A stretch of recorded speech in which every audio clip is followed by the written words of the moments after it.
What do you mean God gave me two left feet? Shooting me glares from the passenger seat. Come on, baby, we got all dressed up. Won't you dance with me? Why, baby, why do you give me trouble?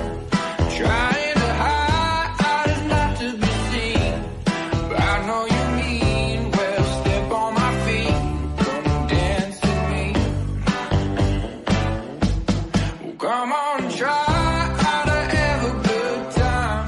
There's a punch bowl with you brought red wine. Come on, baby, show me what's a good time. Why, baby, why?